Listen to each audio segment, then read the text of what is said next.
This isn't funny, Amber. Would you like to play a game, Tara? Hello? It's happening.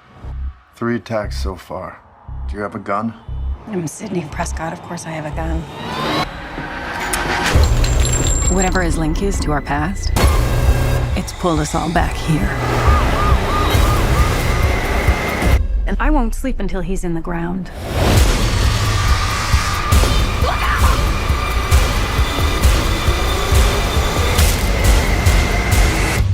Hello, Sydney. It's an honor. Hello everybody, Prince Charmingder here, and it's time for our first Let's Go See of 2022. And today we're going to be seeing Scream, also known as Scream 5, which is the 5th movie in the Scream franchise. There have been 4 movies before that were directed by Wes Craven, and this is the first movie without his involvement. So it'll be interesting to see how they handle it and encapsulate his vision and continue the story. Now, I'm not too familiar with the Scream franchise. I grew up with like vague knowledge of it. Ghostface, the killer, is everywhere during Halloween time with that iconic mask, almost as iconic as like Michael Myers. So like, I think I saw parts of Scream 1. I do remember the opening with Drew Barrymore and her character getting killed with the phone call and the movie trivia and stuff like that.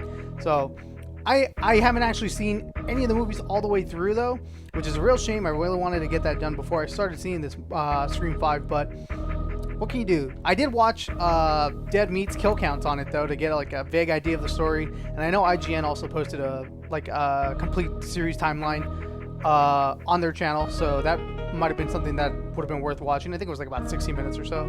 But let's see, what is Scream 5 all about?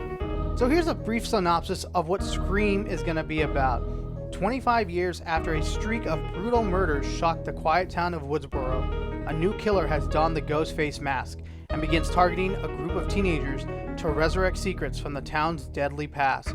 Neve Campbell as Sydney Prescott, Courtney Cox as Gail Weathers, and David Arquette as Dewey Riley return to their iconic roles in Scream alongside Melissa Barrera, Kyle Gallner, Mason Gooding, Mikey Madison, Dylan Minette, Jenna Ortega, Jack Quaid, Marley Shelton, Jasmine Savoy Brown, and Sonia Amar.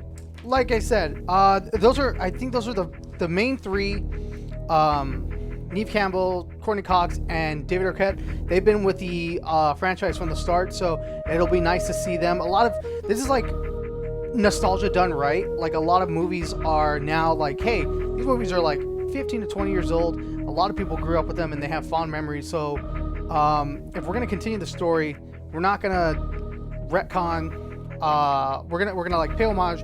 Hopefully, bring everybody back and give them that fan service. That's what Spider-Man Homecoming did.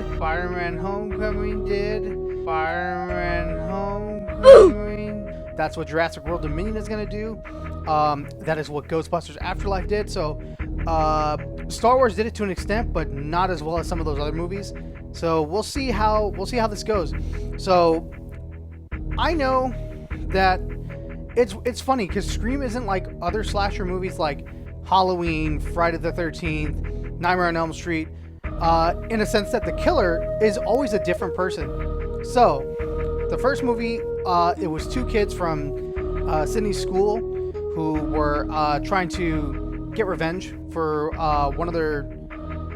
their mother. I can't remember that. Like I said, I don't remember the names of the characters aside from Sydney, Gail, and Dewey because I mean they're the most iconic. They're the ones who've been there from the beginning, like I said. And I do remember from Scary Movie, those characters are somewhat referenced. I forgot. I think they have similar names in the first Scary Movie by the Wayans brothers, but I can't remember.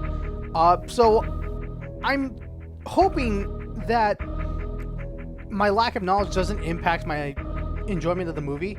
We will see how well I'm able to follow the plot, and that's a sign of a good movie. If you haven't seen the other ones, but you can still put in details for people who haven't been following it to still enjoy the movie, and for longtime fans to enjoy it as well. Hopefully that's what they do.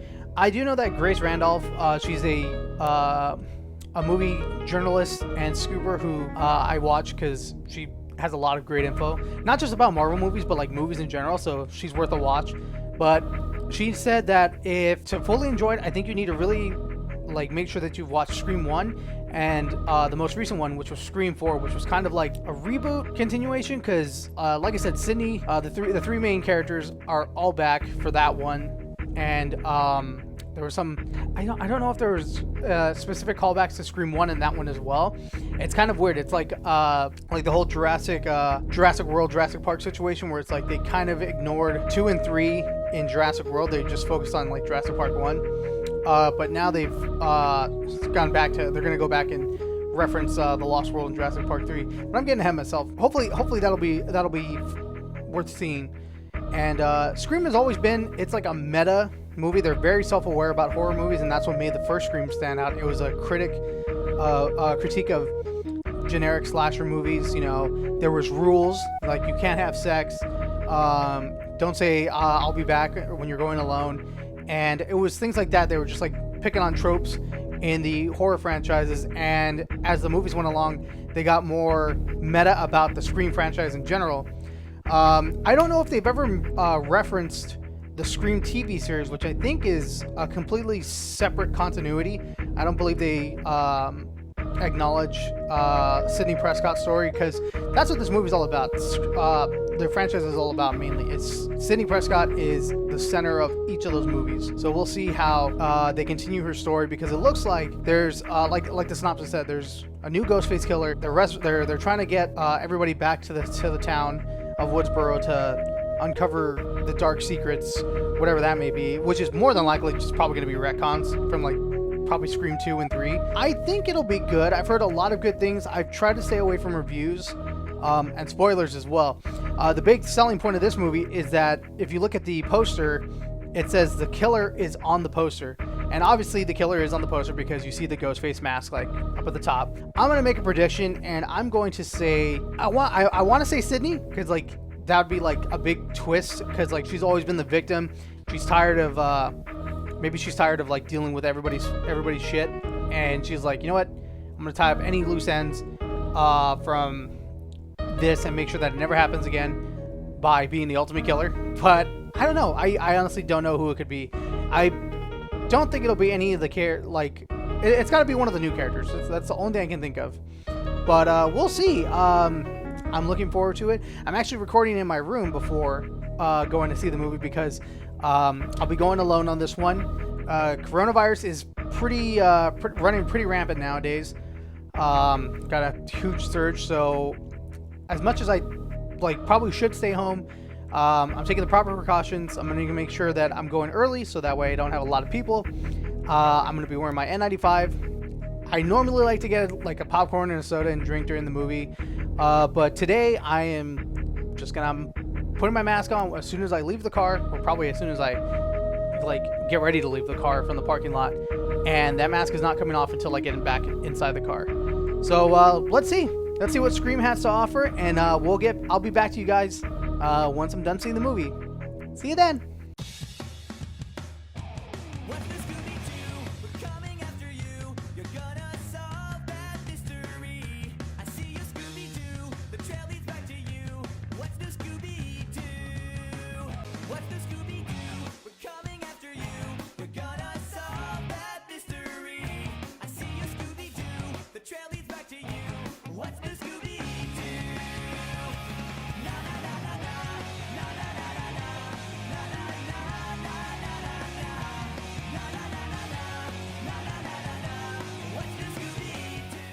Alright, hello guys.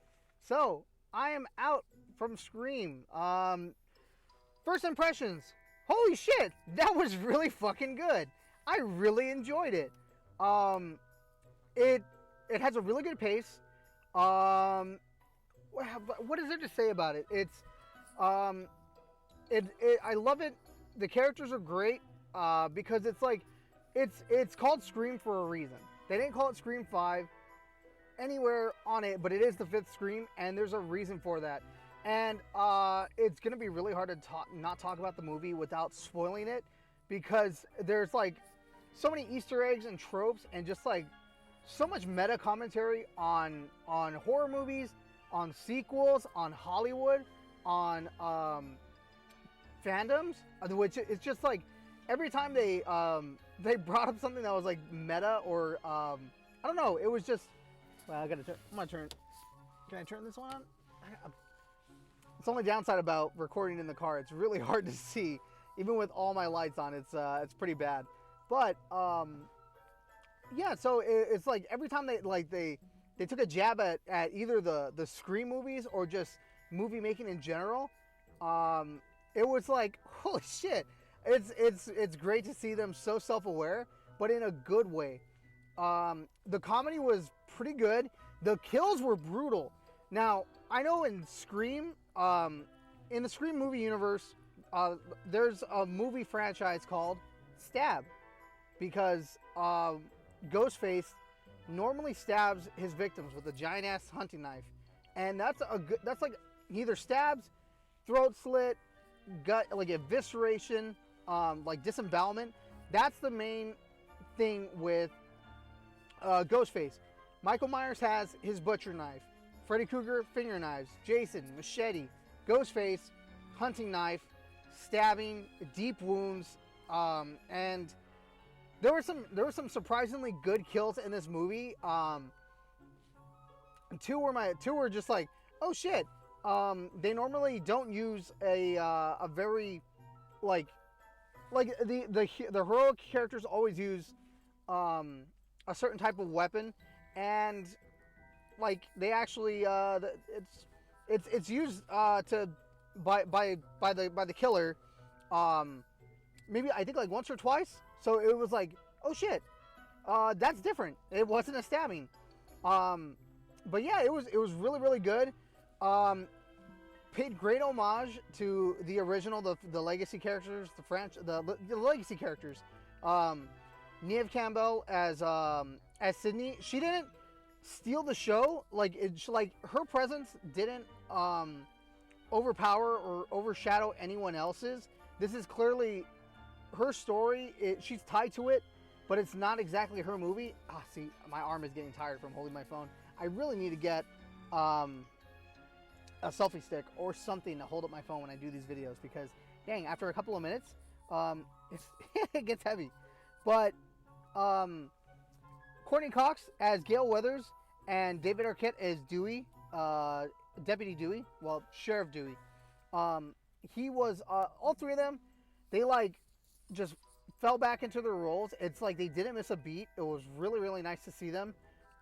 Like I said, I haven't watched the original movies. I saw the kill counts, which is like I said, it's not a replacement for seeing the movies, but it's a good way to get up to speed with a franchise that you're not familiar with, and you want to get like a little more insight into, and you know, have some funny jokes along the way. So I know more or less, like I've seen their journeys over the past 4 movies, so it was really good to see them again. And whatever you do, try not to go in. Try not to have this movie spoiled. Don't look for spoilers. It's always about who done it. Scream is like rated R Clue. You're trying to figure out who's the killer. Everyone's a suspect. Which is what they say in the first movie. Jamie Kennedy's character says that. So yeah, you don't want it ruined. And I think that they did a great service for Wes Craven. There's a lot of horror Easter eggs with like names and just like callbacks to other movies. And it's like, if you're a horror fan, if you're a fan of horror movies, you need to see Scream. You're gonna love this movie. This movie was made for you and for fans of the original movies. And like I said, I enjoyed it. I'm not really a fan of horror movies. I like action movies, like superhero movies, dinosaurs, creature features, stuff like that. But I really enjoyed it. I might actually have to go back and watch the other movies. But for sure, I have to say that Scream, I'm going to give it a 9 out of 10. It was really, really good. Kept me entertained. I was on the edge of my seat a couple of times. I laughed, and it had a good runtime. Pacing was just like that. I didn't feel bored at all. And there are 2 cameos that I was so super excited about that I had to just like, I never do this. It's bad movie etiquette. Don't pull your phone out during a movie, but I broke that rule, and I had a tweet about it. By tweeting about it, I think I don't want to spoil it, but don't look at my Twitter if you want to know, if you don't want to know who the cameos were. That I was just like, oh my god, that's so freaking good. I'm so happy for them. But anyways, yeah, 9 out of 10. January is known for like having really crappy movies. Like, I remember like Replicas was a movie that me and my girlfriend went to go see. It came out in January. It was dog ass, and thank God I have AMC A-List, because I didn't pay for that movie. It's like $2 a movie if you see every movie for the month. But anyways, I don't work for AMC. I'm not sponsored by AMC. I would love to be sponsored by AMC, so if you're watching, let me know, AMC. I'm down to shill your products because I love going to the movies. So, go see it if you feel safe. I know the Omicron variant is running rampant. It's like everyone has to be careful with what they're doing. No movie is worth dying over. I went because I feel comfortable. I have an N95. I made sure to put it on. I kept it on during the movie. I didn't take it off until I got into the car right now. As much as I really wanted a frickin' soda and some popcorn, I resisted. But I really wish that this would have been able to be released somewhere day and date with movie theaters. I think it would have done great service to it. Hopefully it doesn't flop at the box office, because this movie is great. So go see it if you can, if you feel safe. But other than that, thank you guys for joining me for this Let's Go See Scream. If you enjoyed the video, like, comment below. Are you going to go see Scream? Are you a fan of the franchise? And if you want to be alerted when we have new videos going up, hit subscribe, ring the bell so you can be notified when we have a new video going up. And I'll see you all next time. Stay safe and have a fantastic night. Bye!